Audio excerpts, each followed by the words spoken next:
Good morning class. आज हम लोग लाइफ साइंस के अंतर्गत बॉटनी विषय में प्लांट के क्लासिफिकेशन के बारे में बात करेंगे। जनरली प्लांट को, जितने भी दुनिया में प्लांट हैं, उनको हम दो कैटेगरी में डिवाइड करते हैं। पहली कैटेगरी में वो प्लांट आते हैं जिनमें फूल नहीं बनते हैं। दूसरी कैटेगरी में वो प्लांट होते हैं जिनमें फूल बनते हैं। सीधी भाषा में हम ये कह सकते हैं कि ऐसे पौधे जिनमें फ्लावर नहीं बनते और ऐसे प्लांट जिनमें फ्लावर बनते हैं। वे पौधे जिनमें फूल नहीं बनते हैं उनको बायोलॉजी की भाषा में क्रिप्टोगैम्स कहते हैं, और जिन पौधों में फूल आते हैं उनको फेनोरोगैम्स कहते हैं। तो मोटे तौर पर हम कह सकते हैं कि दुनिया में जितने भी प्लांट हैं उनको टू पार्ट्स में डिवाइड करते हैं। पहला क्रिप्टोगैम्स, दूसरा फेनोरोगैम्स।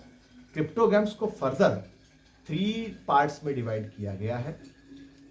पहला थैलोफाइटा, दूसरा ब्रायोफाइटा और तीसरा टेरिडोफाइटा। ब्रायोफाइटा के अंतर्गत हम उन पौधों का स्टडी करते हैं जिनमें प्लांट बॉडी पूरी तरह से डेवलप नहीं हो पाती है। इसलिए ऐसे प्लांट की बॉडी जो पूरी तरह से डेवलप नहीं हो पाती है उनको हम लोग थैलस कहते हैं। इसीलिए ऐसे पौधों का नाम थैलोफाइटा के अंतर्गत रखा गया है। दूसरी तरह के पौधे हमने बताए हैं ब्रायोफाइटा। ये थैलोफाइटा से थोड़े से बड़े होते हैं।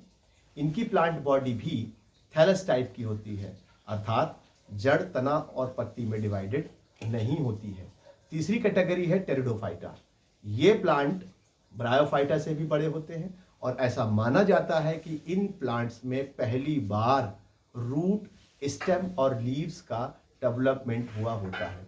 इसलिए इनकी प्लांट बॉडी स्पोरोफिटिक भी कहलाती है और इन प्लांट्स में पहली बार स्टील का डेवलपमेंट हो जाता है, अर्थात ये प्लांट जमीन से थोड़ा ऊपर की तरफ उठने लगते हैं। हम सामान्य तौर पर ये कह सकते हैं कि इनमें एक तरह की रीढ़ की हड्डी डेवलप हो जाती है। जिस तरह से छोटे बच्चे होते हैं, पहले बिल्कुल छोटा बच्चा होता है जो बैठ भी नहीं पाता, फिर बैठना शुरू करता है, फिर चलना शुरू करता है।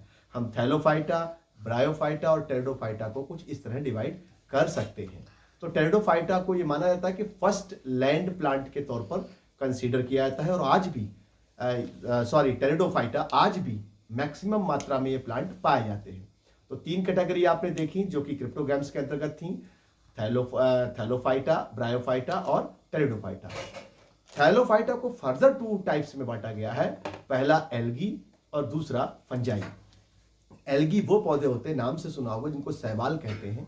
ये पौधे भी छोटे होते हैं, इनमें रूट, स्टेम और लीव्स डेवलप नहीं होती, लेकिन ये जनरली एक्वेटिक होते हैं और पानी में मिलते हैं। दूसरी तरफ है फंजाई। ये भी प्लांट की कैटेगरी में आते हैं, थोड़ा विवादित भी रहे हैं। ये प्लांट हर जगह मिलते हैं, पानी में भी मिलते हैं, हवा में भी मिलते हैं और मिट्टी में भी मिलते हैं, इसलिए इनको कॉस्मोपॉलिटन भी कहा जाता है। पर दोनों में बड़ा फर्क है। एक जिनको हमने एल्गी कहा है वो ग्रीन होते हैं, और ग्रीन की विशेषता यह है कि इनमें क्लोरोफिल होता है। दैट मीन्स ये अपना फूड स्वयं बना सकते हैं, अपने आप अपना खाना बनाते हैं। लेकिन फंजाई के साथ एक बात है, ये कभी भी अपना खाना अपने आप नहीं बना सकते हैं। तो एल्गी ऑटोट्रोफिक होते हैं और फंजाई हेटरोट्रोफिक होते हैं। दूसरी कैटेगरी प्लांट की जो हमने डिस्कस की थी प्रीवियसली, वो थी फेनोरोगैम्स। फेनोरोगैम्स वे पौधे होते हैं जिनमें फूल आते हैं। इनको फर्दर 2 कैटेगरी में डिवाइड किया गया है। पहला जिम्नोस्पर्म और दूसरा एंजियोस्पर्म। जिम्नोस्पर्म वो पौधे होते हैं जो टेरिडोफाइटा, जो लास्ट ग्रुप था क्रिप्टोगैम्स का, उससे बड़े होते हैं, जनरली हिमालयन रीजन पर पाए जाते हैं। इनका नाम जिम्नोस्पर्म इसलिए रखा गया है क्योंकि इनके सीड जो होते हैं, स्पर्म जिन्हें सीड बोलते हैं, वो नग्न होते हैं। जिम्नो मीन्स ओपन होते हैं। दूसरी तरफ है फेनोरोगैम्स में दूसरा कैटेगरी है एंजियोस्पर्म। एंजियो का मतलब होता है कवर्ड और स्पर्मा का मतलब होता है सीड। ऐसे प्लांट जिनके सीड कवर्ड होते हैं उन्हें एंजियोस्पर्म कहते हैं। एंजियोस्पर्म प्लांट की सबसे बड़ी कैटेगरी होती है। हमारे चारों तरफ जो भी प्लांट दिखाई दे रहे हैं, आम, पीपल, बरगद, पाकड़, नीम, धान, गेहूं, मक्का, जौ, बाजरा, सारे एंजियोस्पर्म प्लांट हैं। इन सभी प्लांट के बीज कवर्ड होते हैं, आपने देखा होगा। तो एक जनरल सा क्लासिफिकेशन ये है, इसको आप लोग आगे से इसको रिमेंबर करिएगा। Thank you very much.